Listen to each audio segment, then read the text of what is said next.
Paz e bem, meu nome é Maria Antônia Orreda, eu sou bacharel em Teologia e este é o canal Paixão pela Palavra.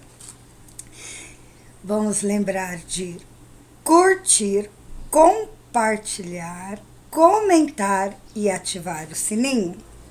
Estamos no mês de setembro, mês da Bíblia. Estamos acompanhando a carta aos Gálatas, pois todos vós sois um só em Cristo Jesus. Gálatas, capítulo 3, versículo 28. Não há mais judeu ou grego. Gálatas, capítulo 3, versículo 28a. Paulo, como se vê em todas as cartas e igualmente em Atos dos Apóstolos, foi o missionário dos gentios. Como ele era na origem, provindo do judaísmo, ele sabia que por parte de alguns grupos judaicos havia um fechamento com relação aos gentios. Ele, após a sua conversão, apostou totalmente na missão aos gentios estrangeiros.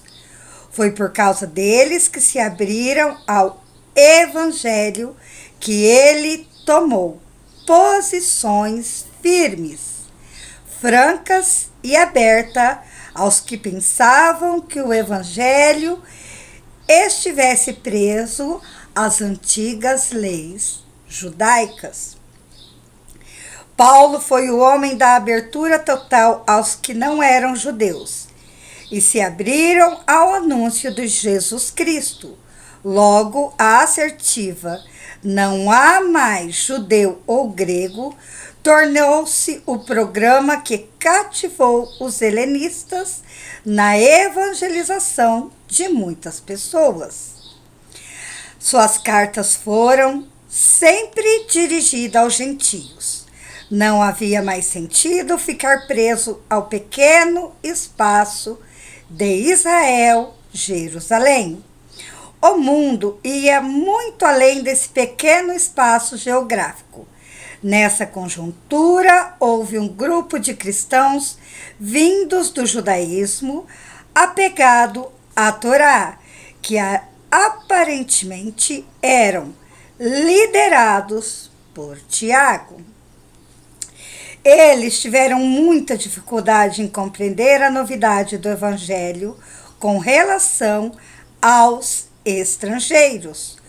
Tornaram-se sectários. A conversão para os judaizantes era dolorosa, principalmente por colocar em prática a convivência e a união com o gentio cristãos. Estavam percebendo que Jerusalém, a referência judaico-israelita, estava cedendo espaço à Antioquia. Nesse interim, compreendendo que era preciso evangelizar os pagãos, os gentios, houve por parte dos helenitas uma impressionante expansão missionária nos terrenos gregos e dentro do Império Romano.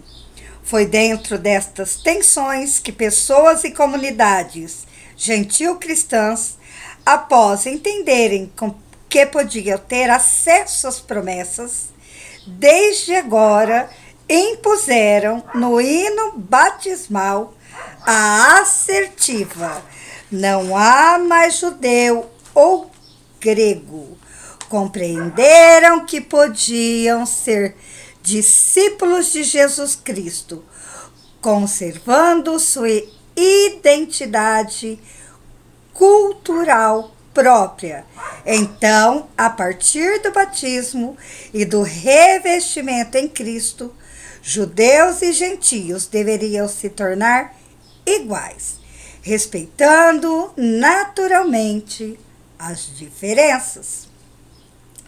A partir do hino batismal, era preciso acontecer uma ruptura com o exclusivismo religioso, tendo o judaísmo como religião monoteísta, ou seja, e agora eu vou falar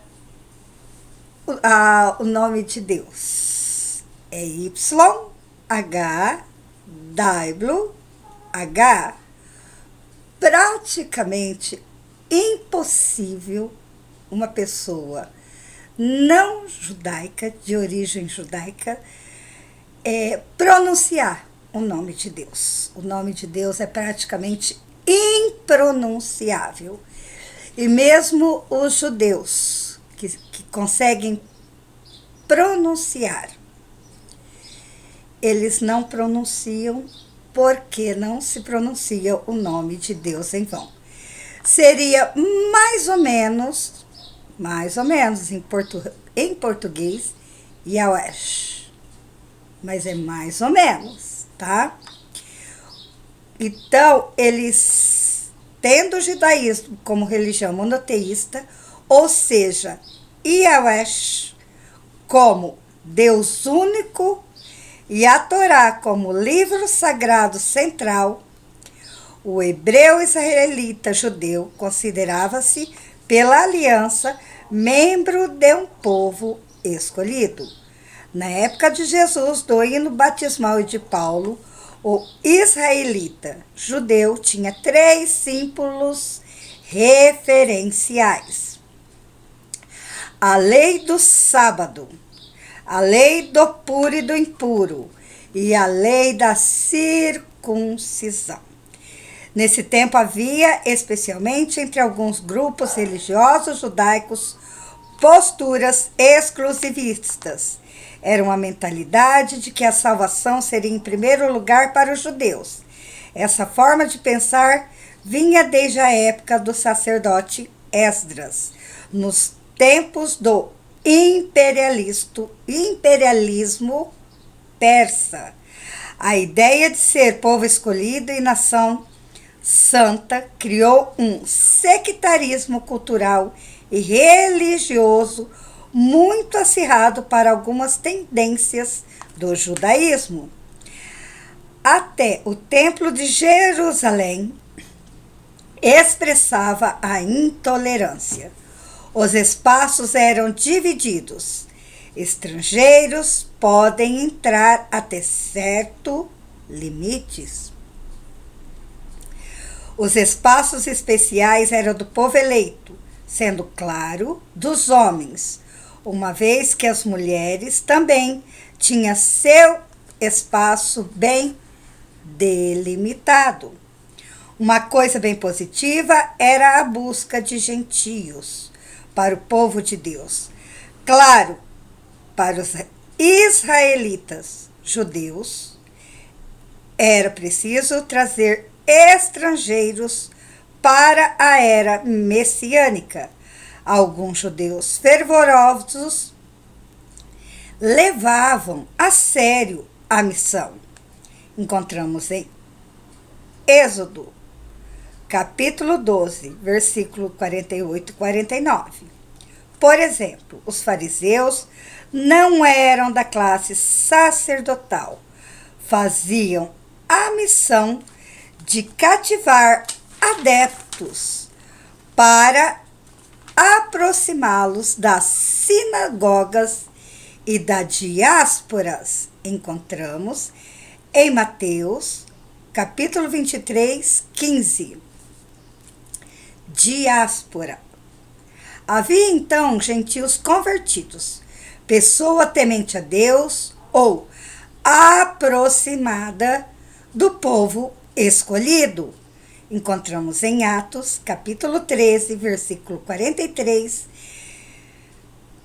capítulo 16, versículo 14. Eles se tornavam próximos quando se submetiam à lei de Moisés.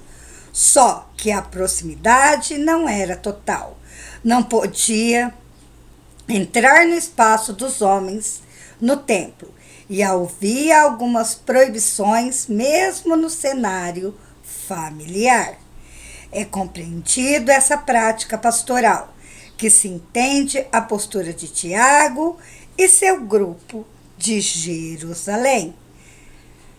No início, Paulo possivelmente tinha essa mentalidade de missão aos gentios, proselitismo, para trazê-los ao povo de Deus, dentro da visão mosaica. Só que ao receber a revelação e se converter, ampliou a busca aos gentios, agora com uma nova mentalidade. Eles se tornariam membros absolutos da Eclésia, Igreja de Jesus Cristo, e teriam acesso às promessas divinas. Então, vivendo e conhecendo aquela mentalidade, Paulo enfrentou os novos líderes religiosos cristãos, que defendiam que os cristãos gentios deveriam viver como os judeus. Era preciso, na nova visão de Paulo, acabar com as intransigências, para que o evangelho da liberdade fosse a orientação dos cristãos dos diversos cristianismos originários, fossem eles estrangeiros ou escravos, ou mulheres. Jamais um segmento religioso que proclamasse o evangelho poderia ser exclusivista. Linda visão de Paulo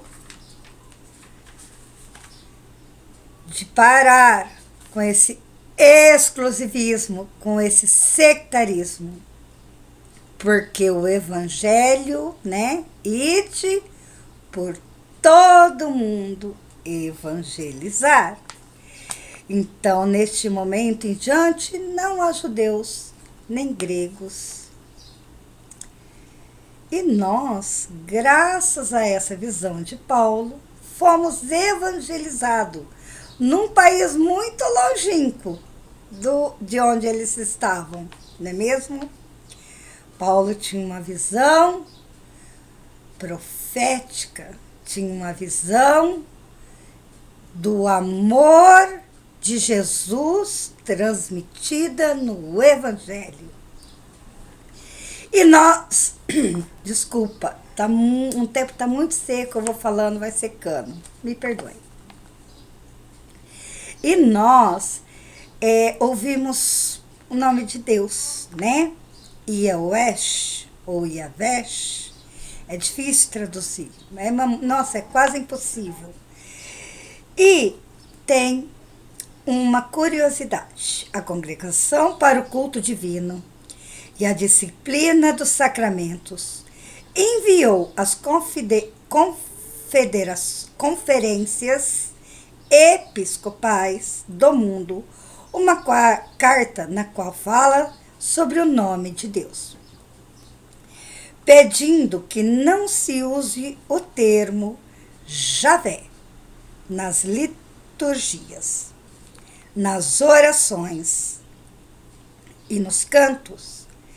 A carta se refere ao uso do nome Yawesh, que se refere a Deus do Antigo Testamento, e que em português, traduzindo um pouco, se lê Javé. O texto explica que esse termo deve ser traduzido de acordo com o equivalente hebraico, Adonai.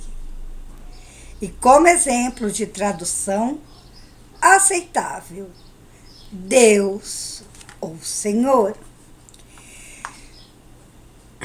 Deus ou Senhor, Adonai. Que Deus os abençoe Até o próximo vídeo.